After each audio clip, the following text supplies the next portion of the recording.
Hello, everyone.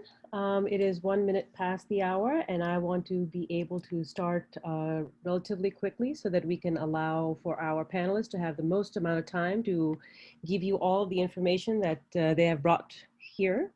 Our topic of the day is becoming a data scientist through non-traditional paths. This is a topic that gets broached quite regularly, and so we figured we'd try to bring some panelists on board who have come from non-traditional paths to help you out.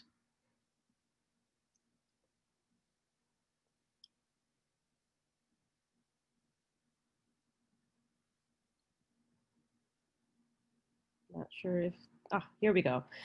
For the Zoom etiquette, everyone's going to be silenced throughout this. And if you have any questions, we request that you please put your questions into the chat window. And Ashley will be there to monitor and read out your questions to the panelists one at a time. And we will be recording this session so that we can put together a blog post along with a recording and put it out on our website for those who are not able to attend or would like to go back and review what was said today.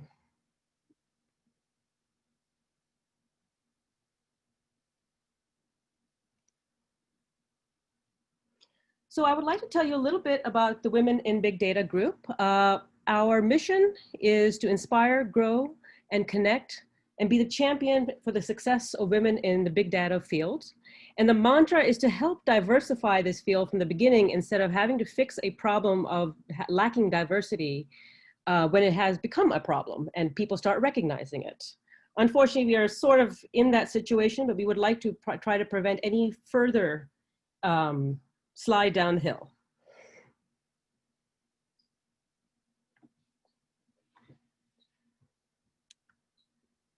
As you can see, we have chapters all around the world.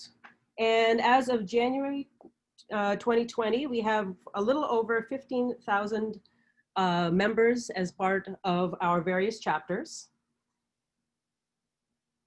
And so now I would like to introduce our various panelists. I will allow them to do their introductions.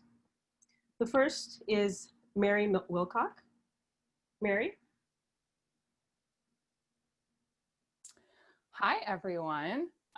First of all, thank you. It's really great to join for this particular topic because I do come from a non-traditional background. So today I am a data scientist and an architect at Baker Tilly. So many of you may be more familiar with the name Talvant. So we merged with Baker Tilly in April. Pandemics are great times for big change. So just went through that. Just a quick overview of my background, and I think maybe there are more questions about this. So I'll try to be brief. I dropped out of college the first time around. It didn't go super great for me. I just, it was really financial aid kind of fell through and I didn't really know what to do after that. So I met my husband and got married and started a family, and then kind of figured out that I wanted more out of my career. So I ended up going back to school, but I worked in call centers and in collections for a little over 10 years before I made my big career transition. So for me, school was a big lever to go back to school or to make that career transition. But it was also really difficult, especially at first, to move into a completely new field, as well as try to get anybody to notice my resume when I had nothing related to technology or data on there. So big transition, but something that I come back to over and over again is that I got a lot of experience working in business, working on teams, and being an end user of a lot of different technologies. And those are things that I use every single day. So I think that there are some benefits to that winding path as well. Thanks. Thank you, Mary. Devin? Hi. Yeah, my name is Devin Tonathan. So thank you, Mary. A lot of what you said sort of kind of rhymes with how I feel about my background and my sort of approach to thinking, and how I got to where I am today. So I guess just my general background. So I grew up in upstate New York, and I went to Cornell University and got a double major undergrad in philosophy and mathematics. With I was kind of like all over the place. I was even considering doing like a film major and music major at some point. So it was kind of classic, like undergrad, didn't know what you wanted to do with your life sort of thing. And then I was kind of burnt out on academics after, after graduating. I even took like a little extra time to graduate. And so it's sort of like, and I also happened to graduate right at the, in 2008, at the height of the economic collapse, if you all remember that. So very bad time to graduate. So, so I spent basically I've spent like 8 years kind of like working various odd jobs, mostly in the food and beverage industry. So worked as a barista, cafe manager. I also worked as a customer sales and call center sales and service representative. And I was also kind of exploring on the side, like, what would it be to be like a working jazz musician, a jazz drummer. And so, eventually I decided I wanted to, pivot, and I decided to go for my master's in electrical engineering. Luckily, I guess similarly, I kind of, it's hard to apply to grad school when you just have like 8 years of food and beverage industry background. Luckily, I did have the mathematics degree, even though it was kind of like sort of abstract, not very applied mathematics. It was sort of enough to sort of lean on and get my foot into the door in grad school. And started electrical engineering. And even then, I wasn't going to grad school for data science. I didn't even know what data science was at that point. But eventually, so it was a 2-year program. So the year in between, I got a internship here at American Family Insurance. I guess I'm not here now. I'm in a closet right now. So I was part of I was an intern on this research data science team there, and I really liked it. They really liked me, and eventually turned into a full-time position. Yeah, and so I'm a data scientist at American Family, working on a lot of different kinds of problems, some kind of more research academic focused, and some more kind of business focused, and we'll probably get into a lot of the details in the question and answering session. But yeah, that's what I got. Thank you, Devin. And today we actually have a third panelist who was nice enough to join us, Michael Sutherland. Hi, everyone. I'm Michael Sutherland. You can go ahead and read the slide there. Basically, my background was I've always been interested in science. As a kid, I was the kind of kid, stuck my finger in a light bulb to see what would happen, that kind of thing. So when it was time for college, I applied to Ohio State, ended up getting a double bachelor's in physics and astronomy. I was fortunate enough to have a very kind advisor who also carried me over to grad school at Ohio State. So I completed my PhD in physics. And so the field in which I was studying was astrophysics, and I was involved in a number of physics experiments that Ohio State's involved in. So sort of in a nutshell, the universe makes all kinds of particles, and there's all kinds of energies. And so they have involvement in some experiments, or what are termed observatories, that are looking for the highest energy particles in the universe. And in order to do this, you have to crunch a lot of data. So I was fortunate enough in that case also to develop skills that have been able to transfer over into what I do now. So after I completed my PhD working on Auger, I went to Louisiana State University, had a postdoc there to continue working on the experiment. And then my advisor, again, kind enough to invite me back to Ohio State for a postdoc there, my second postdoc. And that's when I picked up working on Anita and Ice Cube. And those are also looking for very high energy particles. Anita is looking for what are called neutrinos. Those are the particles that can travel through the Earth without hitting anything. IceCube's also looking for those, but they're at a slightly lower energy. But IceCube's really cool because it's located at the South Pole. I was not fortunate enough to actually go down there to visit the observatory, but I was able to crunch all the data that they have also. So in the last 15 to 20 years, the field of astrophysics has actually been really undergoing a revolution because it's becoming much more data-driven. Telescopes, observatories are really sort of at the forefront of computational science, and, data science, if you want to call it that. Being able to process large amounts of data, being able to pull out insights from the data.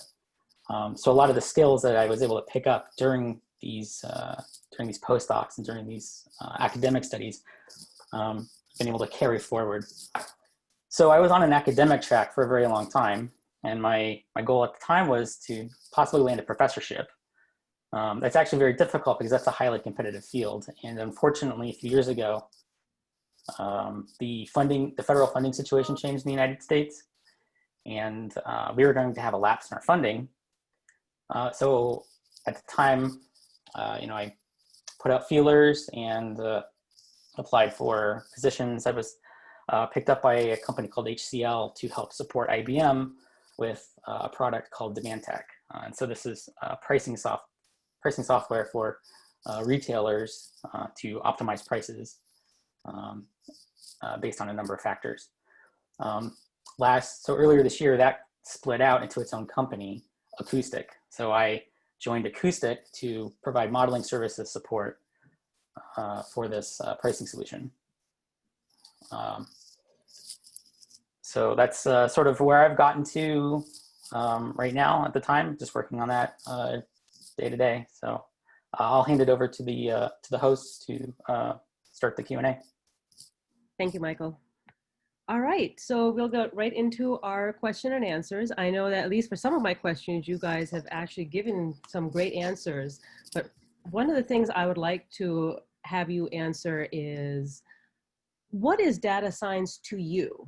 And because of is that what led you to that field? How about we start with Mary?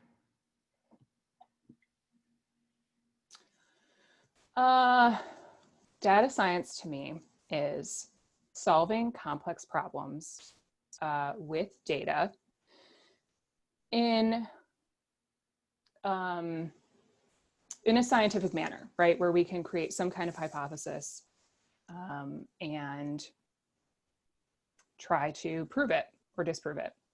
And I will leave it there at that broad statement, because I think that data science is really, really tricky to define, and it is a really, really broad field. So it can mean a lot of different things in a lot of different circumstances. That is not at all what brought me to data science. It took me a long time to realize that this was a thing that I could do.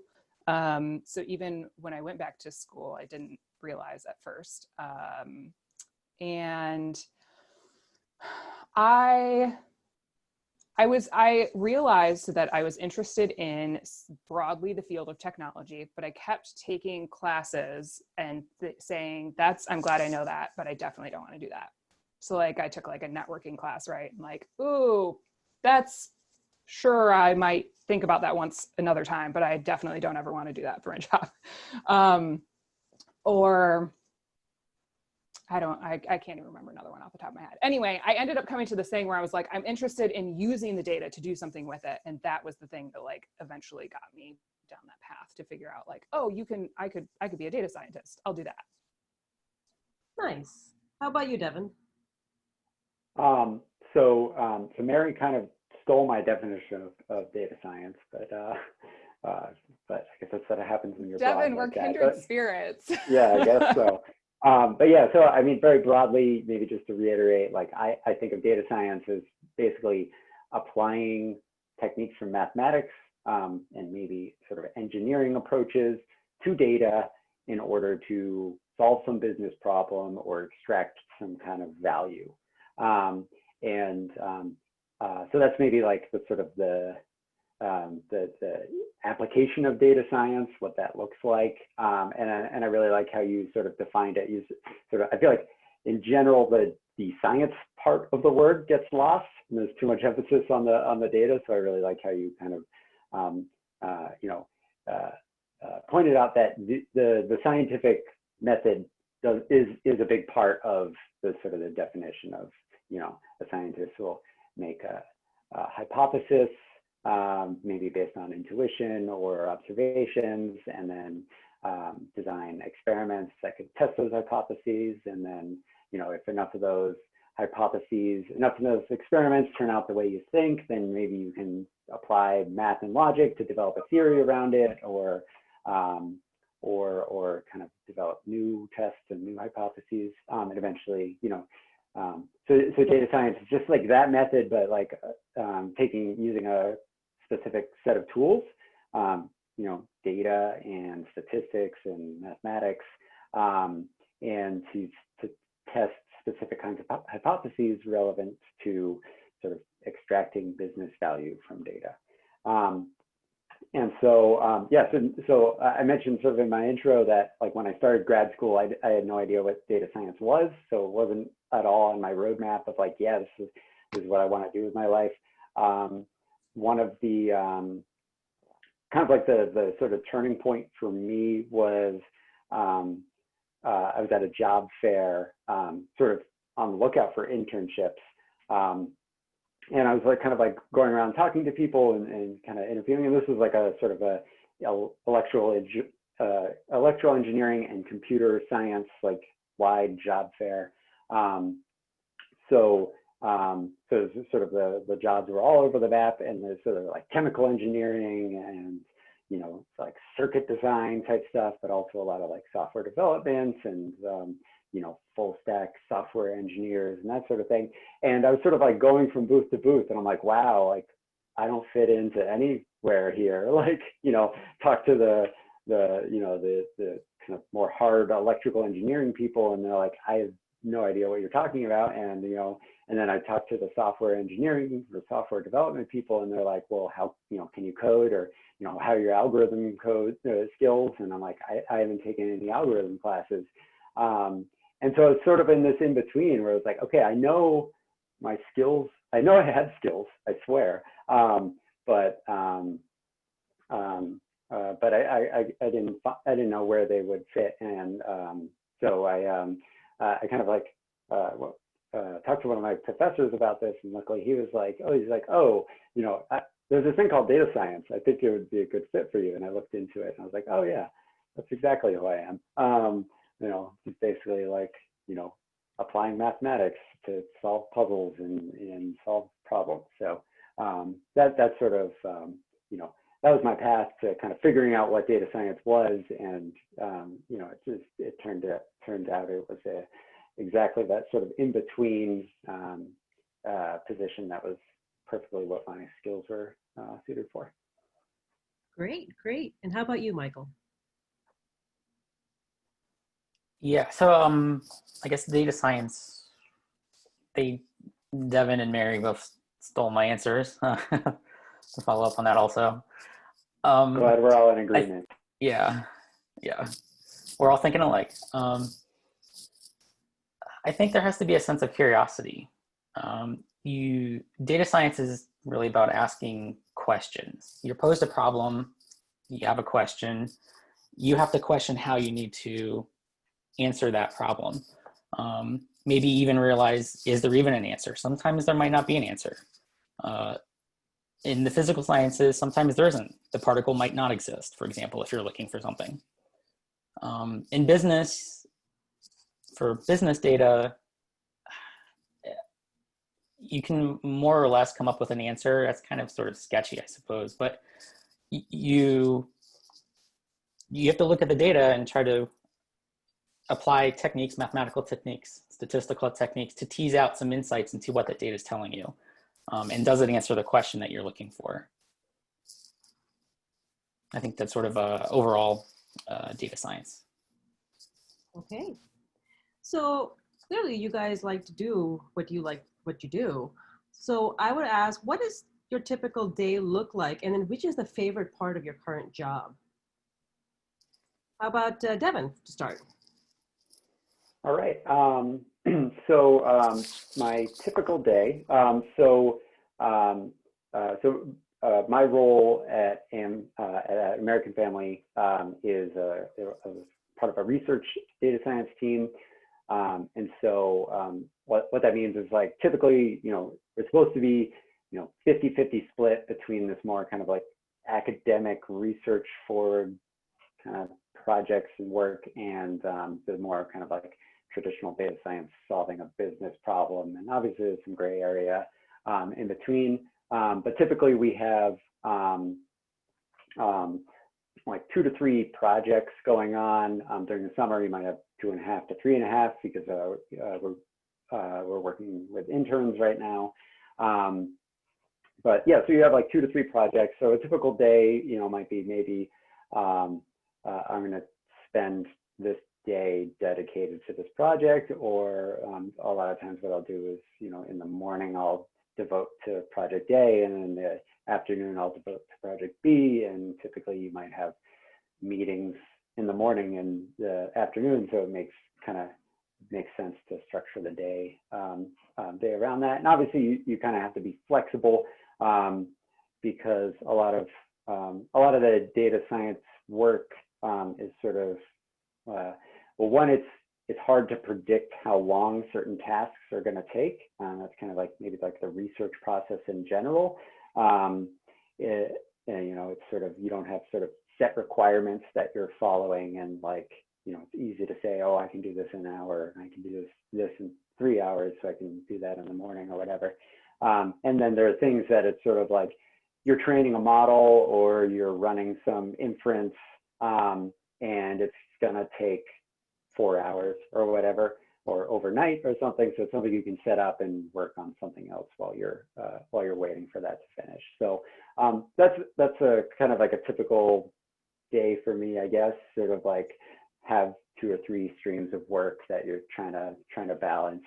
And as far as second question was like, what was my favorite part about all this? Mm-hmm. Is that okay? So one, like, I like being able to sort of have the freedom and flexibility to like switch between these streams of work. Like maybe you're like bored of this one stream, and or frustrated at something, and you want to kind of switch your context and start thinking about something else.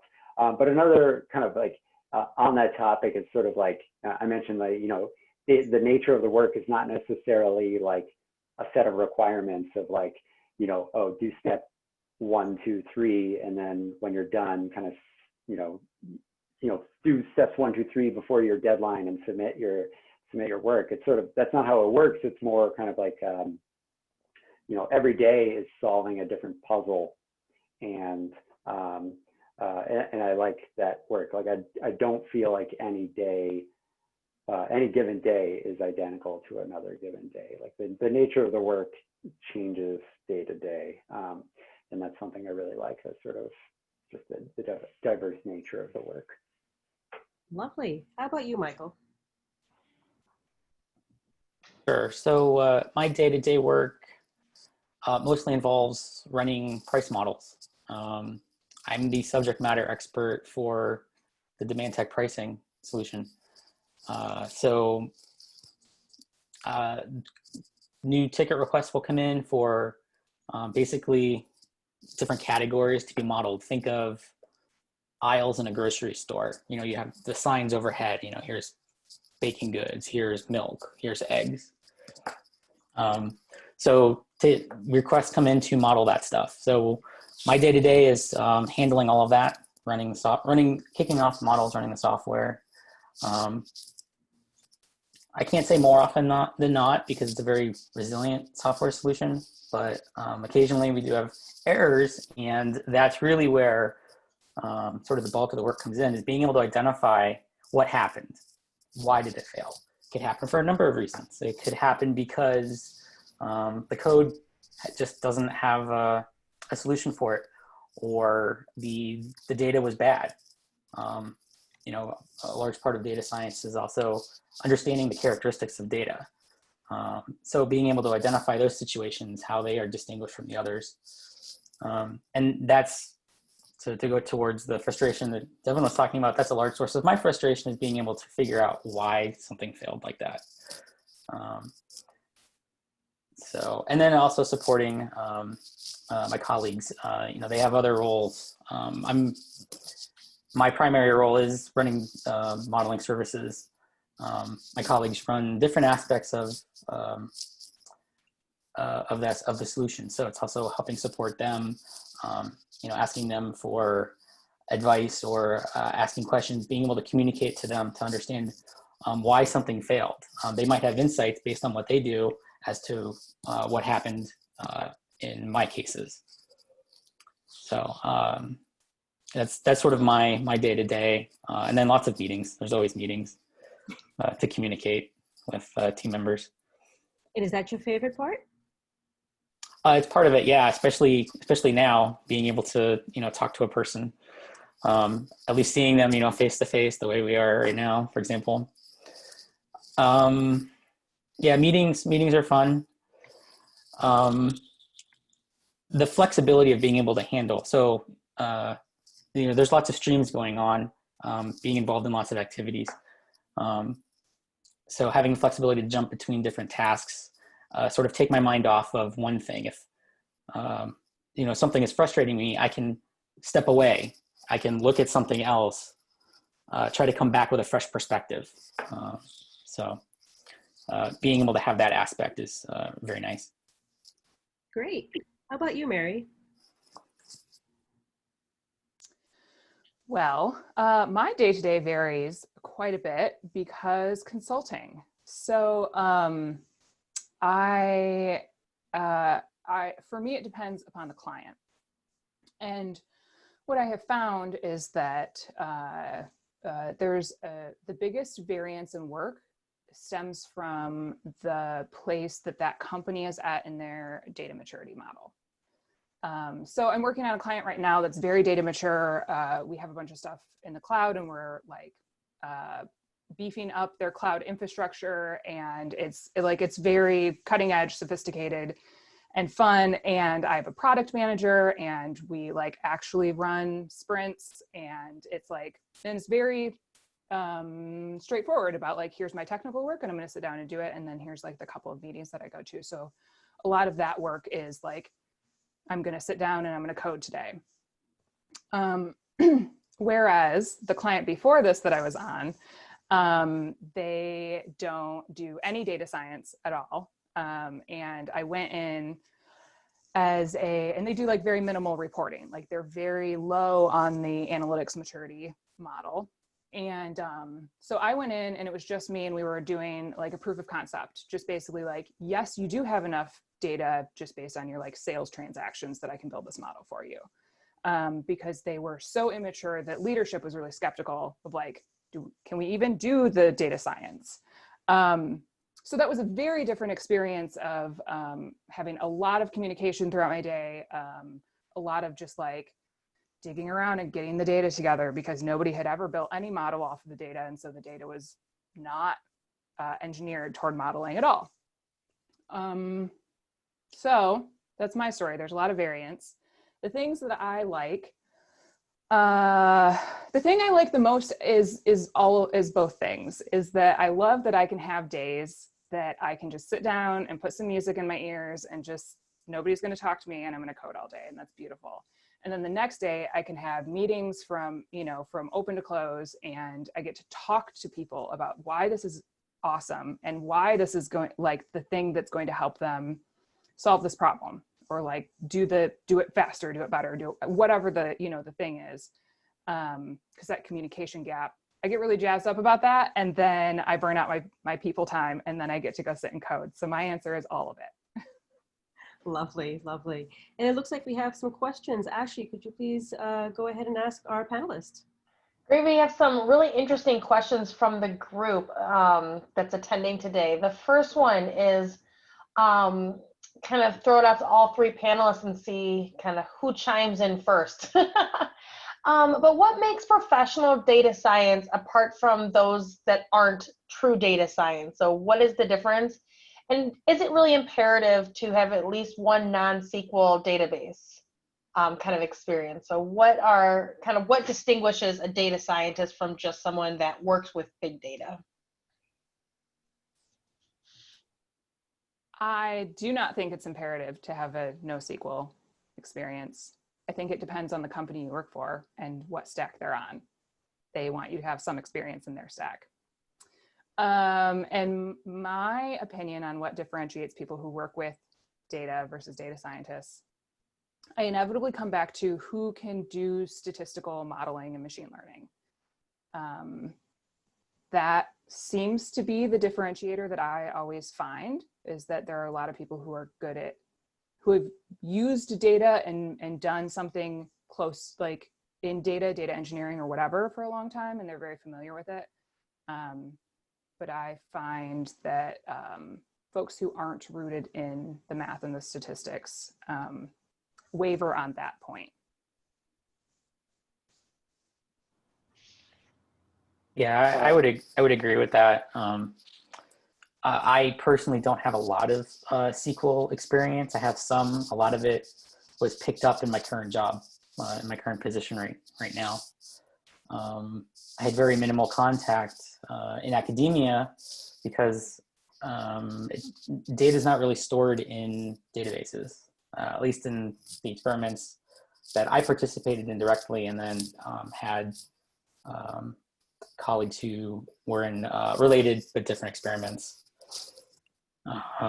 So having the experience certainly would be good, but yeah, depending on, say, a position that you're applying for, it really depends on what those details are, I think.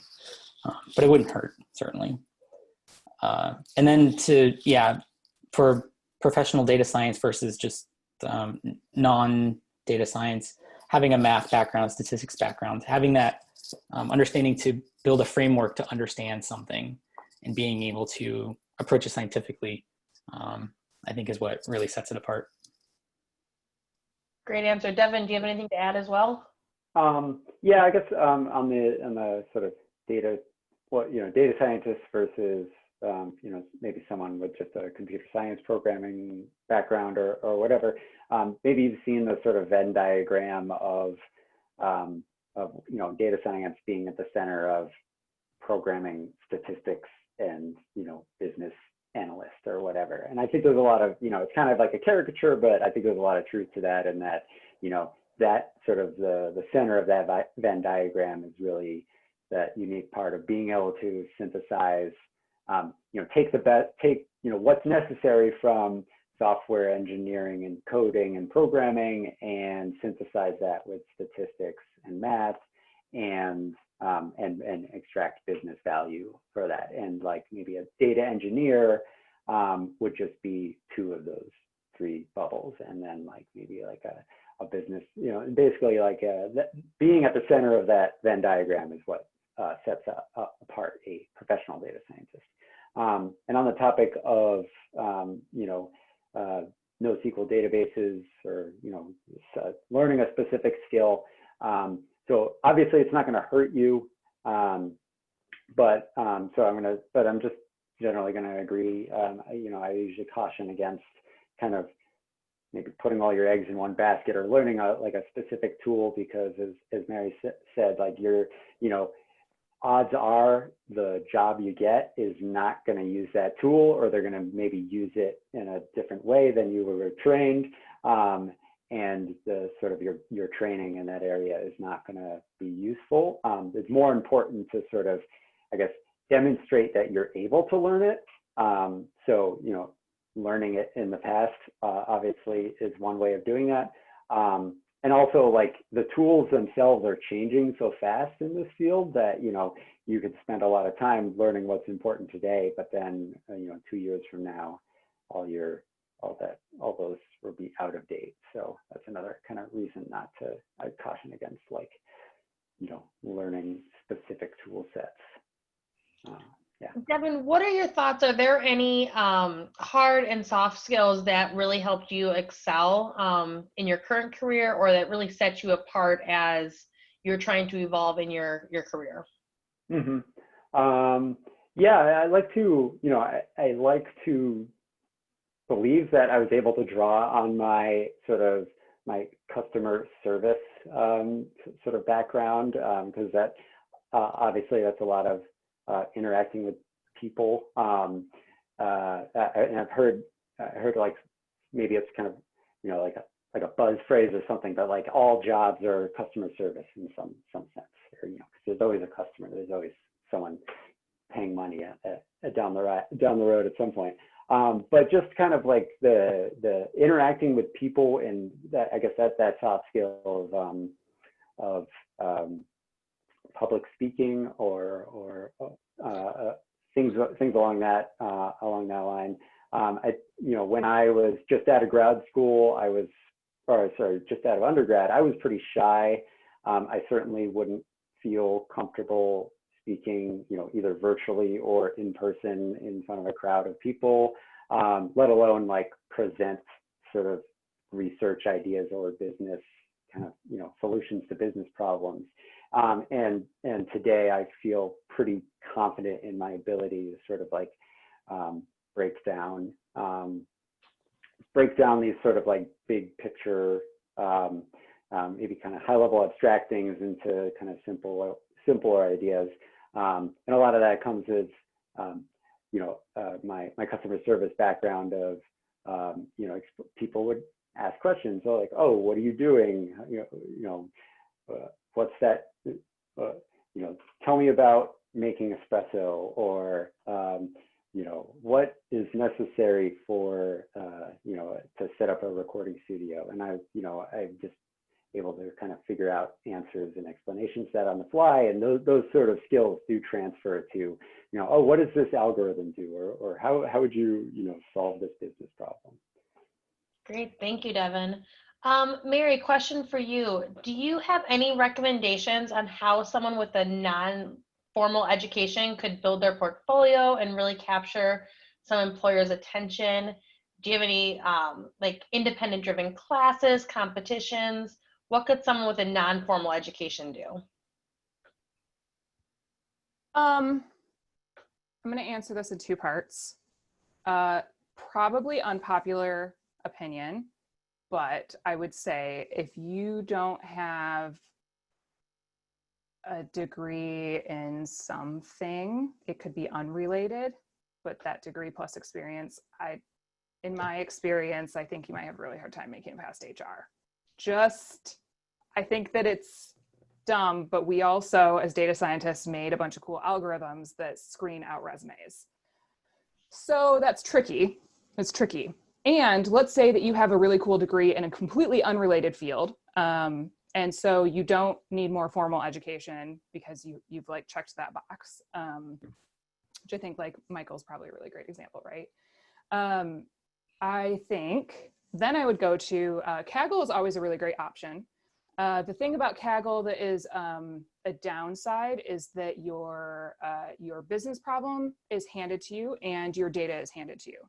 So then I would think about those two things and try to come up with other projects where you don't have a clear business problem and you have to sort that out, because that's something, that's such a huge part of the work, as well as like, can you hunt down that data and can you manage unclean data and get it wrangled together? So that's where you could go to some really cool open source data. Census data is a huge pain to deal with. So if I got a resume and they told me they did something cool with census data and made some like kind of insights off of it, I would be impressed by that. And then there's a bunch of different like state and government data that's open source. You could do some really cool philanthropic projects with. Very cool. Thank you, Mary. I thought that was a great answer. And then Michael, the next question, we'll throw it to you. How much software engineering should an entry-level data science be comfortable with, knowing how to use a terminal or being able to build machine learning app? What is your experience for kind of that entry-level data scientist? Entry level, knowing how to use a terminal, I would probably say is not a requirement, but probably very strongly encouraged, because that's just base. If you're going to be using Windows, like, okay, so you have Windows and you have Mac, or using probably not Linux, but at least some enterprise level, being able to handle that type of thing seems like it would be a good thing to know. I guess just off the cuff, building a machine learning app, maybe not necessarily, because it would depend on specifics, but a company's probably going to have sort of their own framework for doing things. And so it would be good to have the skills to adapt to that fairly quickly, understand how they work, and then be able to contribute in the framework in which those teams are working. So the sort of low level skills, using terminals, understanding some languages to perform computations, stuff like that. Those would be good. But just building a machine learning app right off the go, that seems, I think that would be highly encourageable, but probably wouldn't fit into probably most frameworks for entry level. Thank you. Devin, do you have anything to add on kind of that entry level data science position? Yeah, I just wanted to add, like, from my personal experience there. So a lot of people are surprised to hear that basically I started learning how to code and do software development in my first year of grad school. So by the time I started my internship, I had less than a year of coding experience. So certainly, in order to get in the door or whatever, you don't need, a software engineering degree or a software development background. I will say I was pretty familiar with the command line. I think that's pretty sort of essential to learning how to interact with kind of the fundamentals of how to interact with a computer at that level. But yeah, certainly not. I'll agree with Michael that certainly not being able to develop a machine learning app, because like you said, if someone came in, saying oh, I know how to build a machine learning app, I'd be like, cool, but it's probably not production ready according to our standards. So, you're going to have to learn how we do things anyway. So, yeah. Mary, do you have any advice for those entry-level data scientists and tools, what they should be comfortable with? So my first data science gig was at a startup. And so they did education technology and built this lynda.com style app, but it was for teenagers to use with a nonprofit. So your after school program could have this platform. They had outsourced all of the rest of their technology and just had the teacher folks in there. It was the standard startup experience, right? My CEO was crazy and the product was not well-defined. Cool, startups are awesome. The other thing that happened though was the big thing was that they wanted someone very affordable who could do a little bit with data and get them some good reports and stuff, and then maybe do some more stuff after that. And I fit enough of that bill to do it. And what I found was that I was way over my head in terms of how to put anything within a system to make it work. And I didn't have a support group because I didn't have a team there wasn't an established group of folks. So pros and cons on that front, right? Sky's the limit. You can learn all of the things. It's amazing. What an opportunity. Also, that's really, really hard. So I will come back to my answer over and over that it depends on the company and where you work. Because then my next job, I was I had only learned two things. I learned CD, and that's what I could do in command line. and it was fine. I just was people showed me how to do it and I learned it, and it was not a big deal because there was a team and there was like a routine way of like, this is the way, this is the environment that we have, this is the way that we use it. So a little bit of both. Yeah, I'll agree. I just wanted to chime in. I'll agree that like I learned much more in like first month of my internship than I did, you know, in the first like year of trying to teach myself how to code. So you just got to learn on the job real fast. Are there any tools that you use, such as Databricks, or what are some common tools that you guys use or your team uses?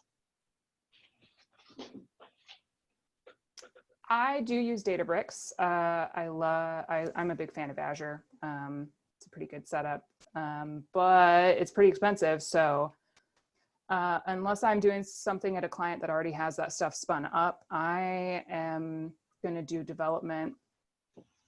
I'm okay doing development locally as long as the data isn't like super huge. And honestly, the data usually isn't super huge. Devin or Michael, what tools do you use on a regular basis, would you say?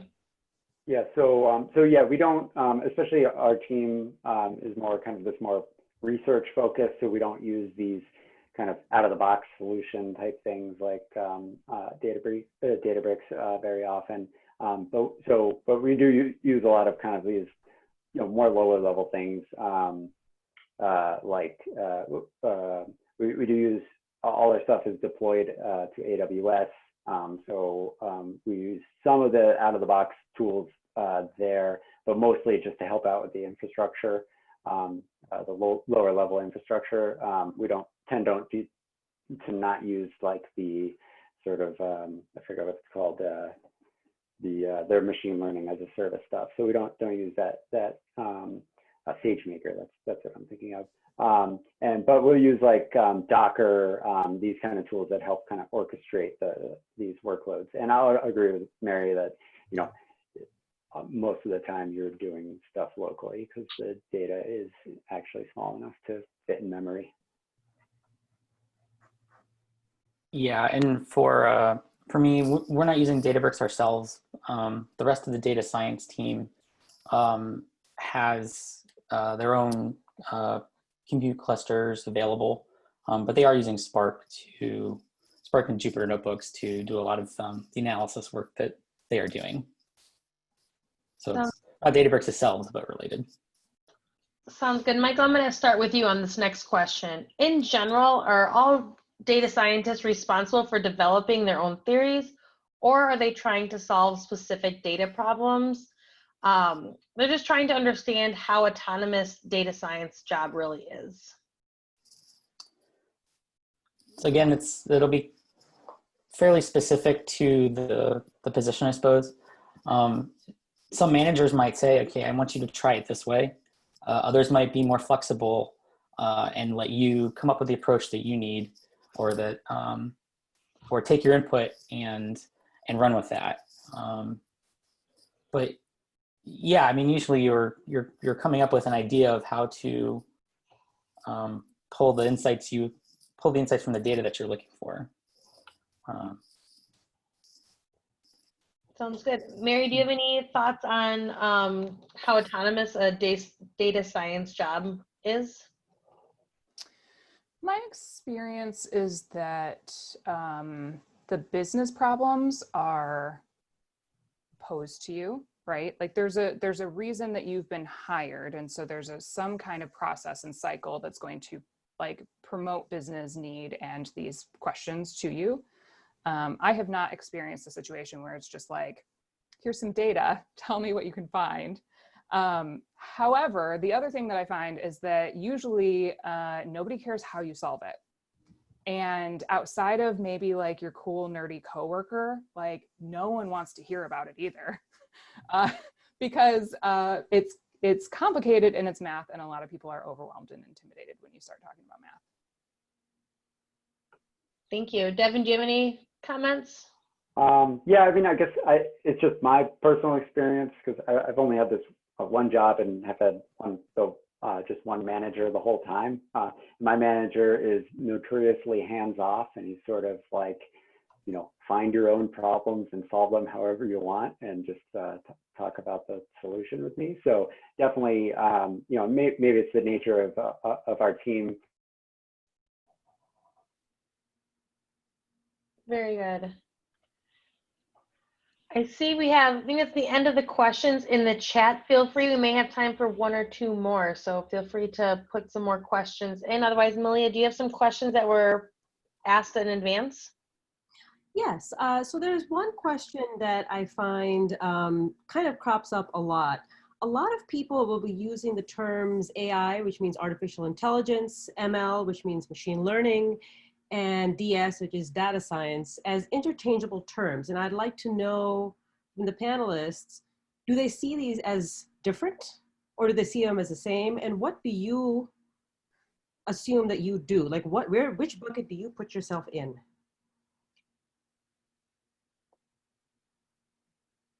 Mary?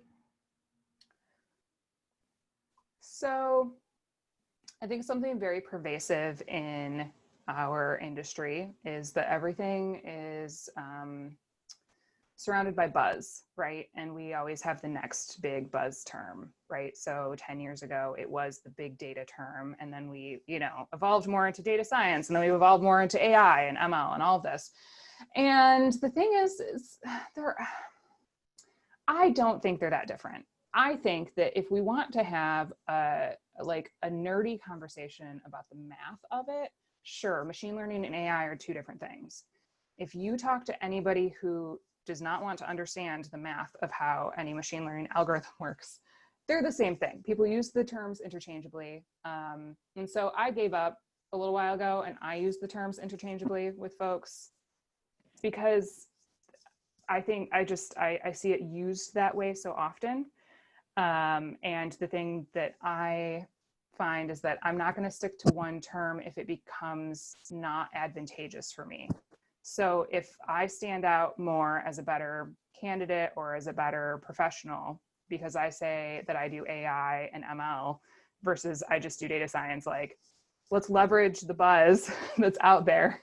And so I believe that I can back up that I play in all of those spaces technically, but I don't think that we regularly use meaningful differences. Michael or Devin?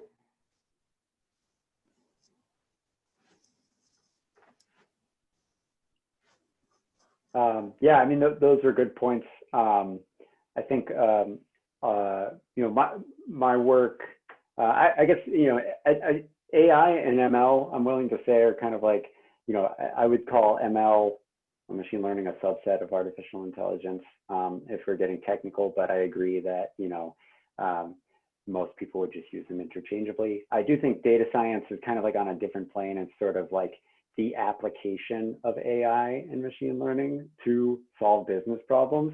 But I'll definitely agree with you that I will totally just call myself an AI researcher if it makes me more hireable. Yeah, and to jump on the bandwagon, I would agree with all of those. It's all buzz. If you want to argue with the nerds in the room, yeah, you can do that all day long, all week long. But you know, they're all functions. They're all tools to understand what the data has inside it to pull out those insights.